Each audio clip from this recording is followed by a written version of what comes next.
Quem vem primeiro? Família ou igreja? No vídeo de hoje eu quero falar com você sobre esse tema que se torna um grande dilema na vida de muitos cristãos. Fique comigo, eu tenho uma palavra que vai abençoar a sua vida.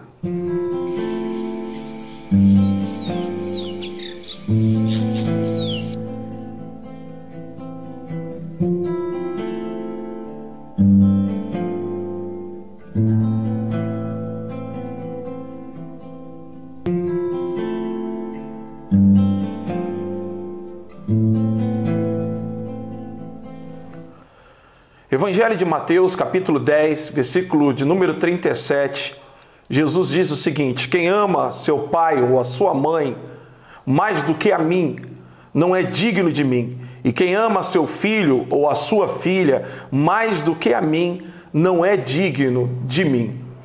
Eu coloquei este tema falando sobre quem vem primeiro, família ou igreja, porque muitas pessoas não sabem diferenciar igreja de reino de Deus. Então, essa palavra igreja, ela acaba abrangendo a mentalidade de todos os cristãos. Bom, existe um dilema sobre esse tema, porque Jesus ele está dizendo aqui explicitamente que aquele que amar mais do que a sua mãe, o seu pai, sua filha ou seu filho, mais do que a ele, não é digno dele. Nós precisamos ir e entender que a linguagem que Jesus está usando aqui é a linguagem do hebraísmo. No hebraísmo, para que você fale que você deve amar alguém mais do que o outro, a palavra é aborrecer. Algumas traduções trazem essa palavra. Se você não aborrecer mais seu pai ou a sua mãe mais do que a mim, não é digno de mim. Porque é impossível você amar mais alguém e não aborrecer o outro.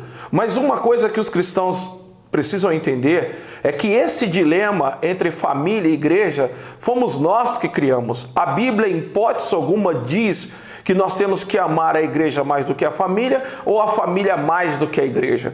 A questão que Jesus está trazendo aqui é prática na vida de um discípulo. A palavra de Deus ela precisa ser vivida para ser entendida. Muitas coisas só vamos passar a entender o sentido real delas na prática. Toda a Bíblia ela diz que um homem de Deus ele tem que ter cuidado com a família. A Bíblia chega até a dizer que aqueles que se dizem religiosos e não cuidam bem da família, a religiosidade dele é em vão. Então a Bíblia não manda fazer essa separação e nem esse versículo está dizendo isso. O que Jesus está falando aqui é uma questão prática na vida de alguém que serve a Ele no seu reino e que obedece a Ele, na vida de quem se torna um missionário, daqueles que se tornam pregadores do Evangelho, daqueles que estão envolvidos no discipulado, no trabalho do reino. Muitas das vezes o que acontece? Você vai ter que estar em um lugar. Mesmo que você queira estar com a sua família, sua esposa, seu filho, devido à necessidade do reino e à sua obediência ao reino, você vai precisar estar naquele momento longe dos seus entes queridos. Não é uma questão de deixar de ter sentimento.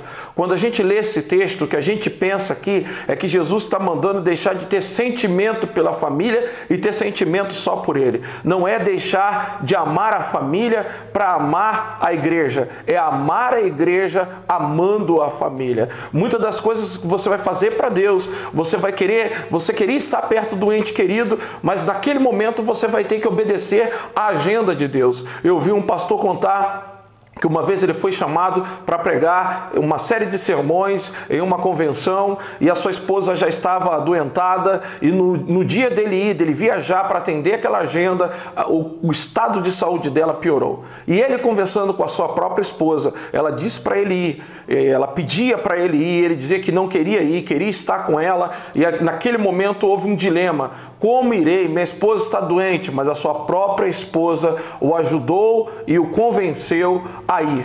Ele foi para aquele evento, ele obedeceu a Deus, ele atendeu a agenda do reino de Deus, mas não é que ele deixou de se preocupar com a sua esposa, não é que ele não saiu com o coração quebrado. O que nós precisamos entender aqui não é deixar de ter sentimentos não é deixar de amar. O Senhor sabe que é impossível nós deixarmos de amar ou ter sentimentos pelos nossos entes queridos. Mas o que Jesus está dizendo aqui é uma questão prática na vida daqueles que obedecem o reino de Deus. Quantas das vezes faremos a obra de Deus, querendo estar com a família, mas a necessidade do reino nos fará estar num lugar onde nós não poderemos estar perto deles. Então é uma questão prática na vida da igreja. Guarde isso. Não é deixar de amar a família para amar Cristo. É amar Cristo amando a família. Deus abençoe sua vida.